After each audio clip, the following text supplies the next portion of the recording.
I had been stationed in Afghanistan. When I finally flew home and stepped through the arrival gates, the first thing I looked for was Abigail. She wasn't there. I convinced myself traffic had delayed her, grabbed a cab, and headed to my apartment. The moment I walked inside, I heard crying. Sharp, panicked, echoing from the bathroom. I rushed toward the sound, and the door cracked open. Abigail stood frozen, clutching a positive pregnancy test like it was a detonator. Tears streamed down her cheeks, and with every drop, my stomach twisted deeper. It took me several seconds to form a single coherent thought. She kept whispering, "Say something, please." The first words I managed were, "How far along?" Her answer, "1 month." It felt like someone drove a spike straight through my chest. Because 1 month ago, I was knee-deep in Afghanistan, dodging gunfire, watching men I considered brothers fall beside me. The only thing keeping me grounded, the only image I clung to when I thought I'd die, was Abigail.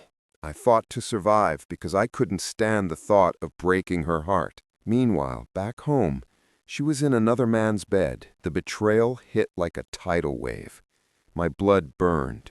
Rage, heartbreak, disbelief, all crashing at once.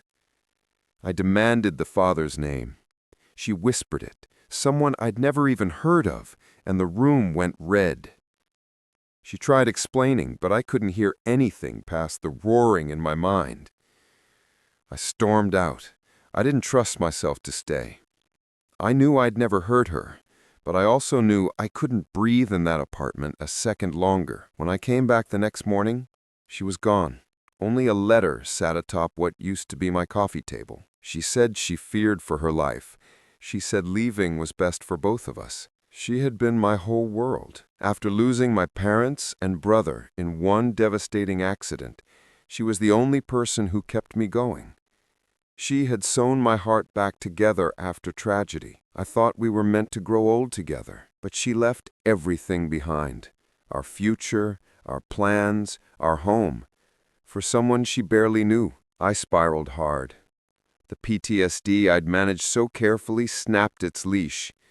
I drowned myself in alcohol because it was easier than feeling anything at all. My buddy Mark, who served with me, found me half-conscious in some rundown bar. He didn't judge me. He just dragged me to his place and stayed until I sobered up enough to breathe on my own again. Nightmares tried to pull me back into the sand, but slowly, painfully, I began to regain control. Months later, on a Saturday afternoon, I spotted a familiar silhouette near a baby clothing store. Abigail. And beside her stood a man, stern, impatient, and gripping her hand too tightly. The father, the one she left me for. Except now, she looked ruined. Her eyes were hollow, her hair dull, her entire posture screaming exhaustion. She wasn't walking next to him. She was being dragged by him. When our eyes met, hers were full of unspoken terror. That night, my phone lit up with her name. She confessed everything. Said she regretted cheating, regretted the baby, regretted marrying him. Said he mistreated her, controlled her, isolated her, and she felt trapped. I told her I forgave her. She asked to meet. At the cafe, she broke down completely. She said she'd tried to protect me by not forcing me into raising a child that wasn't mine, but instead had walked straight into a nightmare. She begged me to help her escape. I said we wouldn't get back together, but I would help her, because loyalty doesn't vanish overnight. Instead of revenge, I chose strategy. I began researching the man, Darren, his routine, job, friends, family ties, but not for violence. I wanted leverage, something undeniable, something legal.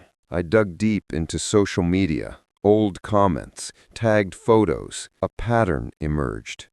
Angry posts, fights at bars, past restraining orders from an ex he'd shoved during an argument. I contacted one of those exes through a burner account. She responded within minutes, eager to share proof, screenshots, police reports, voice messages. enough to bury him. I compiled everything into a perfectly organized digital file. Then I encouraged Abigail to secretly record him when he got aggressive. Audio, not video. She did, and the recordings were devastating. With her permission, I submitted the entire package to his employer, the local police, and social services anonymously. Within hours, everything collapsed around him. His job suspended him. Social services checked in. A detective called Abigail for a statement. Darren had no idea where the bomb had come from, only that his past had finally caught up. Abigail and the baby were moved into a protected shelter through a women's advocacy program. She was finally safe. And after she settled, she stopped contacting me. I didn't reach out either. My role was done. It hurt, but there was peace in knowing the last thing I ever did for her was save her life. Time passed. I kept healing. I leaned on Mark. I set new goals. The nightmares never disappeared entirely, but they loosened their grip. One day, walking through a park, I saw a family laughing as their little kid chased butterflies. Something inside me ached, but it also sparked hope. Maybe someday I'd have that too. But for now, it was enough that I survived hell and didn't lose myself in the fire.